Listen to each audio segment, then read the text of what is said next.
Selamat datang di Fakta Channel. Pada video kali ini mari kita temukan jawabannya. Mengapa satu hari itu berdurasi 24 jam? Mari kita saksikan bersama, supaya kita tahu jawabannya.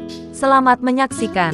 Perlu kita ketahui bahwa satu hari berdurasi 24 jam tidak terjadi begitu saja. Bumi harus melalui berbagai perubahan signifikan hingga akhirnya terjadi keseimbangan sementara antara gaya pasang surut gravitasi dari bulan dan matahari. Ketika bulan terbentuk sekitar 4,5 miliar tahun yang lalu, kemungkinan besar akibat tumbukan dahsyat, bulan berada jauh lebih dekat dengan bumi dibandingkan sekarang dan planet kita berputar jauh lebih cepat, sehingga durasi satu hari kurang dari 10 jam. Sejak saat itu, bulan perlahan bergerak ke arah luar, mencuri sebagian momentum sudut bumi, sehingga rotasi bumi melambat. Saat ini, seperti kita ketahui, satu hari di bumi berlangsung selama 24 jam. Namun, dengan kecepatan bulan menjauh dari kita, yang diukur sebesar 3,78 cm per tahun berdasarkan eksperimen menggunakan reflektor laser yang ditinggalkan di bulan oleh astronaut Apollo, planet kita seharusnya melambat hingga mencapai 60 cm per tahun. Lalu apa yang memperlambat penurunan ini? Para astronom dari University of Toronto dan University of Bordeaux yang dipimpin oleh Han Bo-woo dari Toronto, kini punya jawabannya. Ini semua terkait dengan keseimbangan torsi yang diciptakan oleh gelombang panas di atmosfer bumi dan gelombang gravitasi yang berasal dari bulan. Seperti yang kita ketahui, gravitasi bulan menarik lautan di bumi, sehingga mengakibatkan air pasang di sisi berlawanan dari planet ini seiring dengan tonjolan lautan yang mengikuti bulan mengelilingi planet kita. Semakin besar massa tonjolan pasang surut di lautan, berarti gravitasi bulan semakin menariknya. Ditambah dengan efek gesekan antara pasang surut air laut dan dasar laut. Hasil akhirnya adalah perlambatan putaran bumi sekitar 1,7 milidetik setiap abad. Namun, gelombang panas di atmosfer bumi mampu mengatasi efek putus-putus ini jika periode resonansinya di sekitar planet beresonansi dengan rotasi bumi. Suhu atmosfer mengontrol kecepatan gelombang panas, dan saat atmosfer memanas, ia membengkak, sehingga menciptakan jenis tonjolan lain. Sinar matahari juga menghasilkan gelombang atmosfer dengan jenis tonjolan yang sama, kata Norman Murray dari Canadian Institute for Theoretical Astrophysics di University of Toronto, seperti dikutip dari Space.com. Gravitasi matahari menarik tonjolan atmosfer ini, menghasilkan torsi pada bumi, namun bukannya memperlambat rotasi bumi seperti bulan, ia malah mempercepatnya, ujarnya. Dalam sebagian besar sejarah bumi, pasang surut bulan 10 kali lebih kuat dibandingkan pasang surut termal, sehingga rotasi bumi melambat.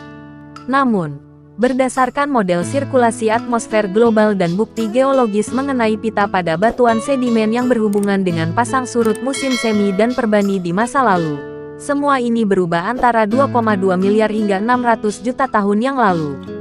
Saat atmosfer menghangat dibuktikan dengan kurangnya glasiasi selama periode ini, gelombang panas bertambah besar dan cepat hingga memasuki frekuensi resonansi dengan rotasi bumi. Resonansi adalah sejenis amplifikasi. Analogi yang umum adalah seorang anak sedang berayun, sehingga memberi mereka dorongan pada waktu yang tepat, sinkron dengan lengkungan ayunannya, dan mereka akan mengayun lebih cepat dan lebih tinggi. Hal serupa terjadi pada resonansi di alam. Sekitar 2,2 miliar tahun yang lalu, gelombang panas mulai mengelilingi bumi dengan jangka waktu hampir 10 jam, sedangkan lama hari di bumi adalah 19,5 jam. Dengan kata lain, gelombang panas mengelilingi bumi 2 kali untuk setiap rotasi bumi pada porosnya, dengan resonansi sebesar 2:1. Resonansi ini hanya memperkuat gelombang panas, sehingga tonjolan atmosfer bertambah besar dan tarikan matahari menjadi cukup signifikan untuk menyamai tarikan bulan.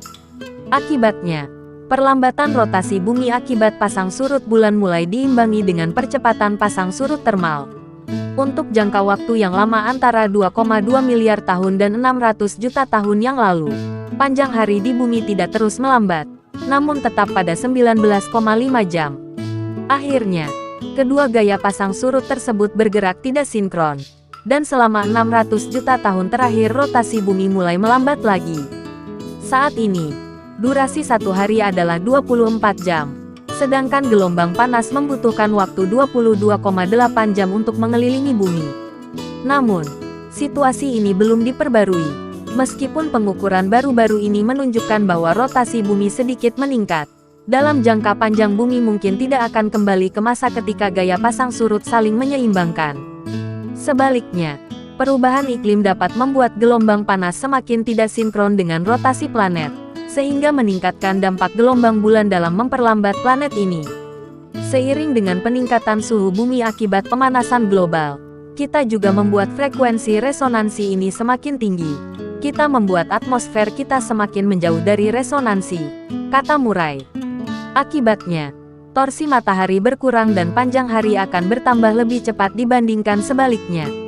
Demikian penjelasan tentang mengapa satu hari itu berdurasi 24 jam. Semoga bermanfaat.